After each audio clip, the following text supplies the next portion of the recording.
नमस्कार दोस्तों, मैं सुमित तिवारी और आप देख रहे हैं जन आक्रोश हमारा यूट्यूब चैनल। आज हम उपस्थित हैं नया गांव 159 विधानसभा क्षेत्र के अंतर्गत। यहां मिलते हैं जनता से, जानेंगे जनता का मूड किधर इस बार, किसको पुनः यहां का विधायक चुनेगी यहां की जनता। करेंगे आपके 159 विधानसभा क्षेत्र में क्या लगता है, सभी लोगों के टिकट क्लियर हो गए हैं? जी जी जी। किसका रुख बढ़िया बनता दिखता रहा है? माननीय सतीश वर्मा जी का है, बीएसपी प्रत्याशी सतीश वर्मा जी का। जी। वर्तमान प्रत्याशी जी या वर्तमान विधायक बीजेपी के कैंडिडेट इंगासू जी, जो वर्तमान में विधायक भी हैं और पुनः बीजेपी के प्रत्याशी हैं जी। आप इनको छोड़ करके, ये माना जाता है 50% या प्रधान हो चाहे एमएलए हो, कोई भी हो, उसका 50% वोट क्लियर माना जाता है। उसके पास एक अच्छा मौका होता है जनता को प्रसन्न करने का, जिसके पास पद होता है। जी जी। तो आप क्या लगता है ये सेक्रीफाइस नहीं कर पाया आशीष इंगासू जी? नहीं, ये सबका साथ सबका विकास वाला इनका नारा सब फेल हो गया। फेल हो गया। और एक विशेष लोगों के इनके पास एक विशेष लोगों के एक झुंड तैयार हो गया, उन्हीं लोगों की सुनवाई करते रहे, बाकी सबका उत्पीड़न होता रहा। अच्छा, क्या किसी एक विशेष जातिवाद संप्रदाय को लेकर के चले हैं आशीष इंगासू जी? हाँ, जाति संप्रदाय तो नहीं, लेकिन ये है कि ब्राह्मणों का 90% ब्राह्मणों का अपमान किया है। 90% किया है, 10% सेफ हैं। हाँ, और क्या मेरे जैसे। जी जी जी। क्योंकि हमारा भी बहुत सारा काम लगा आशीष इंगासू के पास में, मैं गया, हालांकि जो काम होने वाला था उन्होंने किया, उनका फर्ज भी था, उन्होंने एहसान नहीं किया मुझ पे। जी जी। लेकिन हमें ज्यादातर जनता के बीच में जब मैं जाता हूं तो लोग इनसे नाराज नजर आते हैं। लोगों का कहना है इन्होंने घूस ली, तमाम प्रकार के आरोप लोग लगाते हैं। आपका क्या मानना है? नहीं, आरोप कहीं न कहीं सत्य तो होते ही हैं, बिना कोई बात के कोई आरोप नहीं लगाता है। जनता को तकलीफ है इस बात से। कुछ लोग इनके साथ में गलत थे, जिन लोगों ने जनता का उत्पीड़न किया है, घूसखोरी की है। अच्छा, बसपा की सरकार में जो है ब्राह्मण का उत्पीड़न नहीं हुआ था? बसपा की सरकार में जब से सतीश चंद्र मिश्रा जी आए हैं तब से ब्राह्मणों का हित ही हुआ है। मिश्रा जी तो है ही नहीं अपने यहाँ, कहाँ मिश्रा जी? नहीं, सतीश चंद्र मिश्रा जी जब बसपा में आए हैं मायावती जी के साथ, तब से ब्राह्मणों का कोई, ब्राह्मणों के खिलाफ कोई, हमको तो नहीं लगा कोई कारण रहा हो बसपा के खिलाफ रहने का। अच्छा, ये बताओ, आप कभी, देखो मेरे कठिन सवाल होते हैं जी जी, और मैं वही कहता हूँ जो सत्य है जी। हमारे पास बहुत सारी धमकियां भी आती हैं, लोग हमका पूरा तरीके से धमकाने की कोशिश करते हैं। हमारे पास बहुत सारे, आप जाएंगे तो देखेंगे, बहुत लोग धमकाते हैं, लेकिन हमारे अटपटे ही क्वेश्चन होते हैं। अटपटे इसलिए होते हैं क्योंकि मैं वास्तविकता को बाहर निकाल के लाता हूँ। आपने कभी भीम आर्मी के चीफ आजाद चंद्रशेखर रावण जी का स्पीच सुना है आपने कभी? हाँ, सुना है। अच्छे लगते हैं आपको? नहीं अच्छे लगते हैं। क्यों? वो भी तो बीएसपी का ही समर्थन करते हैं। नहीं, वो बीएसपी समर्थन में नहीं है, वो इस समय एसपी के समर्थन में है।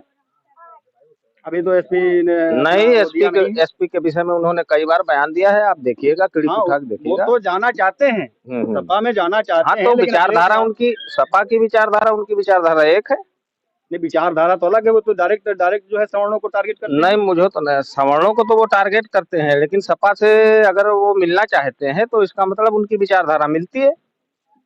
बिना विचारधारा मिले तो कोई किसी के साथ नहीं मिल सकता है। तो कुल मिला करके जिन्होंने भीम आर्मी, जिनके चीफ जो हैं आजाद चंद्रशेखर रावण जी हैं, आप उनकी विचारधारा से सहमत नहीं है? नहीं सहमत है। तो मतलब आपको क्या लगता है उनकी विचारधारा में क्या ऐसी कमियां हैं जो आप उनके साथ सहमत नहीं? वो एक विशेष जात समुदाय के लिए लड़ते हैं, अपनी एक विशेष जात के लिए। ओबीसी का भी आपने देखा होगा। हाँ, वो भी एक विशेष धर्म के लिए लड़ते हैं। अभी उनके ऊपर फायरिंग वायरिंग हो गई थी, क्या कहना है? अब फायरिंग हुई है तो ये गलत हुआ है, उस पर कानूनी कार्रवाई सरकार करेगी, जो भी कर सकती है। कुछ लोगों ने कहा कि अगर उस पर किसी ने हमला किया था तो उन्होंने डायरेक्ट उसमें क्यों मारा, गाड़ी में ही क्यों मारा? अब ये तो वहाँ जांच का विषय है, इसमें हम लोग क्या कह सकते हैं। इसको आप पकड़े भी गए?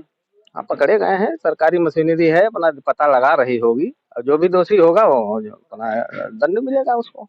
तो बीजेपी की सरकार में क्या कमियां रही? बीजेपी की सरकार में बस केवल जुमलेबाजी है।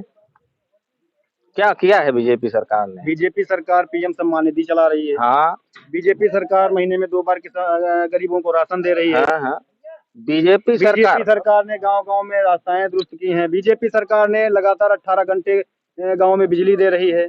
475 रुपए का सिलेंडर था जिस समय बीजेपी सरकार आई है, उसके बाद से आज कितने रुपए का सिलेंडर है? क्या इतने के अनाज दे रहे हैं? सब्सिडी आप जोड़िएगा उसमें, पेट्रोल डीजल के दाम उस समय के इस समय में जोड़िएगा, देखिएगा कितना दे रहे हैं वो, कि कितना ले रहे हैं।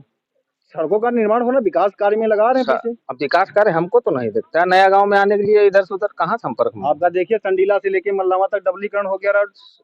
ये देखो पहले हो गया था, ये आए हुआ तो बीजेपी की सरकार में, तो बीजेपी की सरकार में हुआ होगा। क्षेत्रीय मुद्दे भी माधवगंज से लेके आपका नया गांव देखिए, यहाँ पर तो क्षेत्रीय मुद्दा चलेगा ना।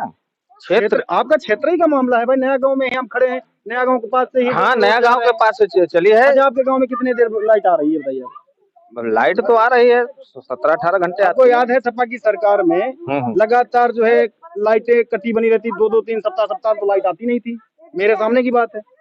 हाँ, उस समय नहीं आती होगी, लेकिन बहुत से बीजेपी की सरकार में भी क्या जातवाद हुआ है? क्यों नहीं हुआ है?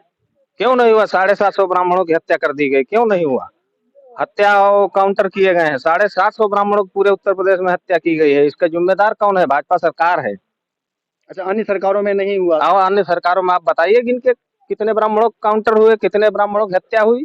तो कुल मिलाकर के आप बीजेपी सरकार से इसलिए नाराज हैं क्योंकि ब्राह्मणों को ज्यादा से ज्यादा। बिल्कुल, ब्राह्मणों हमारे समाज के अगर कहीं पे कोई अन्याय हुआ है तो उसके लिए हम अपनी आवाज उठा रहे हैं, उठाएंगे।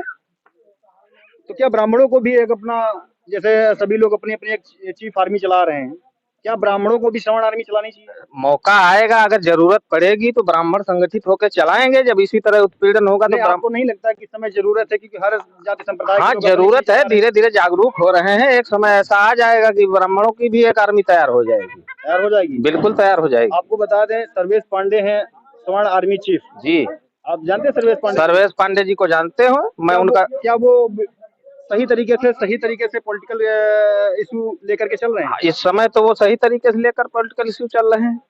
आगे क्या होता है देखिएगा। अभी उनके ऊपर भी SC/ST एक्ट लगवा दिया गया। हाँ, SC/ST एक्ट लग गया है। तो अब ये भाजपा सरकार की देन है। भाजपा सरकार की देन? बिल्कुल भाजपा सरकार की देन मान रहा हूँ। एक ब्राह्मण को जागरूक करने का काम कर रहा है, उसके खिलाफ उत्पीड़न कार्रवाई हो रही है। फर्जी लगाया, फिर वापस भी ले लिया। इसका मतलब क्या हुआ? इसका मतलब ये हुआ झूठ लगाया, झूठ वापस लिया। नहीं तो अगर बीजेपी सरकार लगा रही होती तो वापस नहीं लेती। तो वापस लेना उनकी मजबूरी है। जब ब्राह्मणों का जनसमूह निकल पड़ा सड़क पे तो क्या करेंगे, मजबूरी है। तो ब्राह्मणों ने दबाव बना लिया, ये मानते हैं आप? हाँ, दबाव बना लिया, झूठ के दबाव बना लिया। बीजेपी सरकार में जो 3 कृषि कानून लेकर के आए थे मोदी जी, ज्यादातर हमने इस पे जब सर्वे किया तो लोगों को जानकारी नहीं थी। क्या आपको जानकारी है वो जो 3 कृषि कानून थे क्या थे? उसकी जानकारी सरकार ने दी ही नहीं। जब सरकार खुद ही नहीं बता पा रही इससे किसानों को फायदा क्या है और किसानों को घाटा क्या है, सरकार खुद ही बताने में असफल रही, इसीलिए उसने अपना वापस ले लिया। बीजेपी सरकार में जब उन्होंने, माननीय नरेंद्र मोदी जी ने कहा कि हम कुछ चंद किसानों को समझाने में नाकामयाब रहे जी, क्या आप ये मानते हैं? चंद किसान का मतलब यहाँ दिल्ली बॉर्डर 1 साल तक बंद रहा, दिल्ली और हरियाणा बॉर्डर सब बंद रहे, तो चंद किसान कैसे माना जाए? भाई किसानों के दबाव के आगे ही तो ये कानून वापस हुए। नहीं, वो किसान थे, अब कुछ उनको तो किसान ही नहीं माना जा रहा था। अब ये तो भाजपा सरकार है, किसी को भी आतंकवादी कह सकती है, ब्राह्मणों को आतंकवादी कह सकती है, किसानों को आतंकवादी कह सकती है, किसी को भी कह सकती है। धन्यवाद दादाजी, आपसे बहुत तीखे क्वेश्चनों का आपने जवाब दिया, इसके लिए आपका बहुत बहुत धन्यवाद।